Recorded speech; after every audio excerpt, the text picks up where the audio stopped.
ஓம் முருகா போற்றி. ஓம் சரவண பவ. என் அன்பு குழந்தையே, உன்னுடைய வாழ்க்கையின் அடுத்த கட்டம் ஆரம்பமாகிவிட்டது.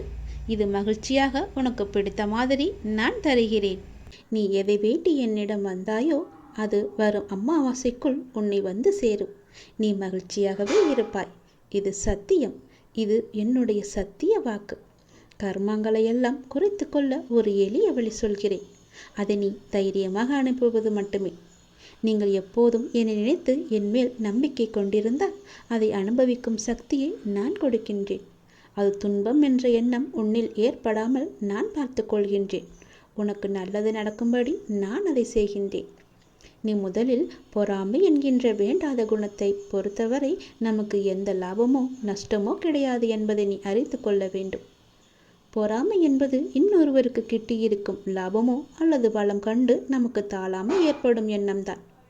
வேறு ஒருவருக்கு ஒரு அதிர்ஷ்டமோ செல்வாக்கோ கிட்டிவிட்டால் நம்மால் அதை சகித்து கொள்ள முடியாமல் அவதூறாக பேசுகின்றோம். அவருக்கு நஷ்டம் ஏற்பட்டுவிட்டால் மகிழ்ச்சியும் அடைகின்றோம். இது நல்லதா? அந்த மனிதனின் வளம் பெற்றால் நமக்கு என்ன நஷ்டம் ஏற்பட்டுவிடப் போகிறது? ஆனால் ஜனங்கள் இப்படி சிந்திப்பதில்லையே. அவனுக்கு நலம் கிட்டினால் நாமும் மகிழ்வோம். நமக்கும் நலம் கிட்டியது, நாமும் பாக்கியசாலிகள் என எண்ணுவோமே. அதே நலம் நாமும் பெறுவோம். பெறுவதற்கு முயற்சி செய்து கொண்டே இருப்போம். அதுவே நமது விருப்பமும் தீர்மானமாக இருக்கும் வரை அந்த லட்சியத்தை எளிதாகவே அடைந்து விடலாம்.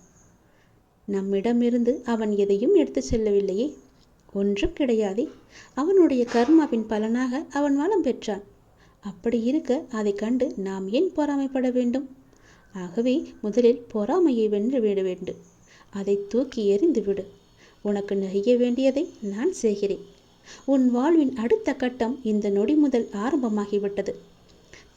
அமாவாசைக்கு பிறகு உனக்கு எல்லாமே நல்லதாகவே நடக்கும். உனக்கு இப்போது நன்றாக புரிந்திருக்கும். இதுவரை கடினமாக இருந்த முதல் பாகம் இப்போது மகிழ்ச்சியான இரண்டாம் பாகமாக மாறுவதற்கான அறிகுறிகளை நீ உணர்ந்திருப்பாய். அப்படி நீ உணரவில்லை என்றால் நீ வரும் நாட்களில் கண்டிப்பாகவே உணர்வாய். உன் வாழ்வின் அடுத்த கட்டம் மகிழ்வானதாகவே உனக்கு பிடித்த மாதிரியே இருக்கும். நானே அதற்கு பொறுப்பு. உன்னுடைய வாழ்க்கை முடிந்து போகவில்லை. உன் அமாவாசைக்கு பிறகுதான் உன்னுடைய வாழ்க்கையே ஆரம்பிக்கப் போகிறது. அந்த இனிதான வாழ்க்கையை வாழ, நீ சந்தோஷமாக வாழ, நீ நிம்மதியாக வாழ அதை நான் தயார்படுத்தி கொண்டிருக்கின்றேன். வரும் அமாவாசையன்று அது உன் கையில் கிடைக்கும்படி நான் செய்து தருகிறேன். கண்டிப்பாகவே அதில் பல நல்ல நல்ல மகிழ்ச்சியான சந்தோஷங்களை எல்லாம் நான் வைத்திருக்கின்றேன்.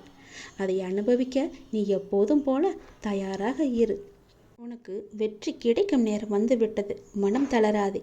நீ உயரமாக வளர்ந்து ஜோதியை போல ஜொலிக்கப் போகிறாய். சந்தோஷமாக இரு.